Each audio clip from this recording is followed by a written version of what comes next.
Episode की शुरुआत होती है दोजुन के घर से। सह्योन बोलता है, सो तुम्हारे ग्रैंडफादर तुम्हारे साथ कुछ टॉप क्वालिटी इन्फॉर्मेशन शेयर करते हैं, वो भी सबसे पहले। ये कमाल की बात है, अगर जो तुम कह रहे हो वो सच है। दोजुन जवाब देता है, हाँ। सह्योन बोलता है, बिल्कुल सही।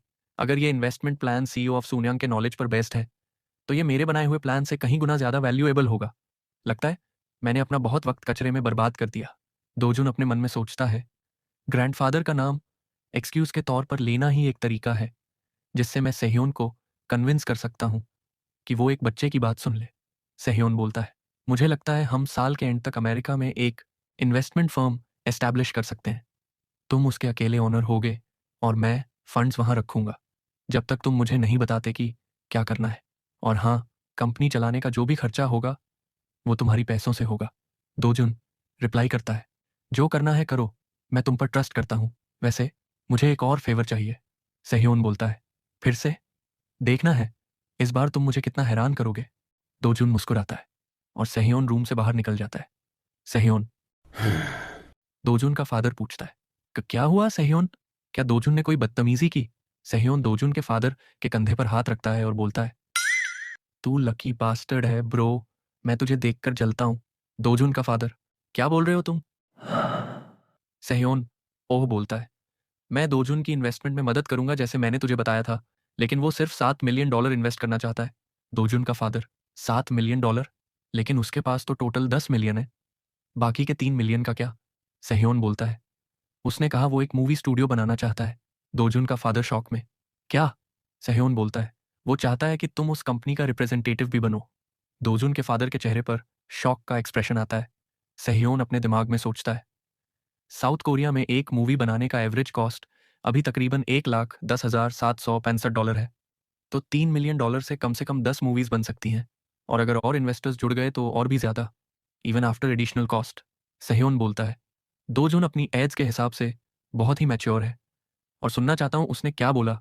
उसने कहा कंपनी पहले खोल दो, क्योंकि अगर उसने तुम्हें डायरेक्टली पैसे दिए तो तुम डेफिनेटली ये काम नहीं करोगे।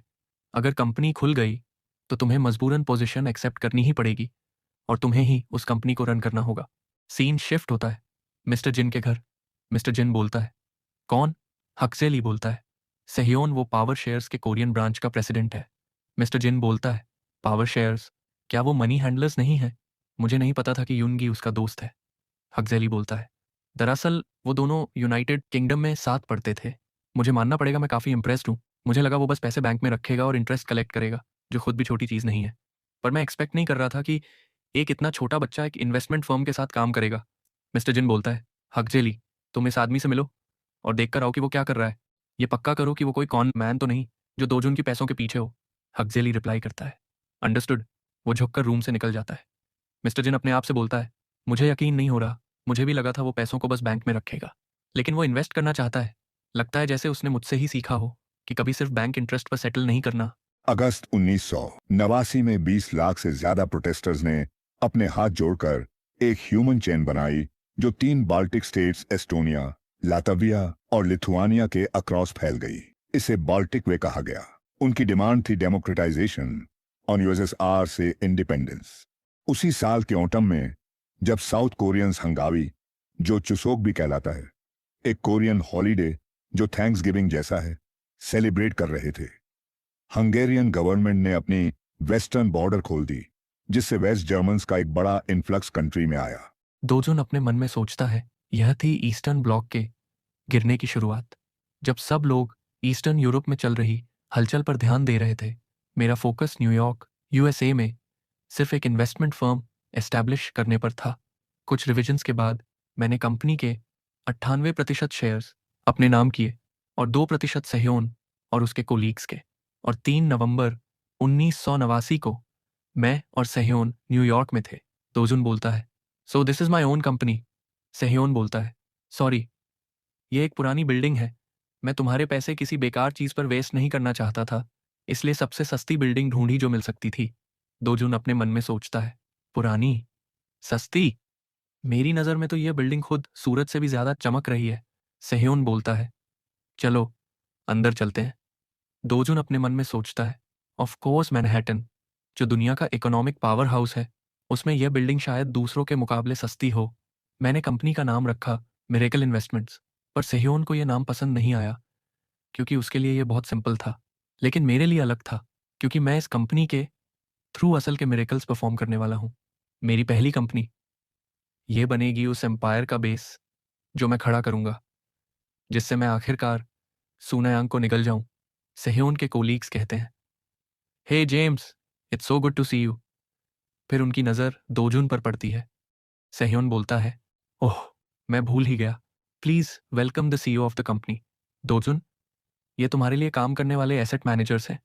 मैंने उन्हें तुम्हारे बारे में थोड़ा बताया है। एक कोलीग बोलता है, hello, pleasure to meet you. Dojun reply करता है, the pleasure is all mine. I am Dojun Jin. मैं आपसे सबसे मिलने के लिए बहुत एक्साइटेड था। सेह्योन हैरान होकर पूछता है, मुझे नहीं पता था दोजुन कि तुम्हें इंग्लिश आती है। दोजुन बोलता है, मैं अपने स्पेयर टाइम में खुद ही स्टडी करता था। सेह्योन बोलता है, चीज़, मतलब तुम्हें कोई प्राइवेट ट्यूटर ने नहीं सिखाया, लेकिन तुम्हारी इंग्लिश तो परफेक्ट है। दोजुन अपने मन में बोलता है, ऑफ कोर्स, मेरी पिछली जिंदगी में मुझे रैंक्स में ऊपर जाने के लिए अपनी जान लगानी पड़ी थी। मैं इतना डेस्परेट था कि उन वेल एजुकेटेड बास्टर्ड से बेटर बन जाऊं, कम से कम फॉरेन लैंग्वेजेस में। काम के बाद काउंटलेस घंटे मैंने सेल्फ स्टडी में लगाए। उन्हीं में से एक लैंग्वेज थी इंग्लिश। दोजुन बोलता है, सॉरी अगर मैंने सीधा बिजनेस की बात छेड़ दी, लेकिन एक कंपनी है जिसे मैं चाहता हूं तुम इन्वेस्टिगेट करो। सेह्योन हैरान होकर बोलता है, क्या? ठीक है, यूं ही टाइम वेस्ट करने का कोई फायदा नहीं। कौन सी कंपनी है वो? दोजुन बोलता है, मार्टिन बेल। सेह्योन शॉक में, क्या मार्टिन बेल? दूसरे लोग ऑफिस में विस्पर करते हैं, मार्टिन बेल? वेट, क्या वो मार्टिन कंप्यूटर्स का ओनर नहीं है?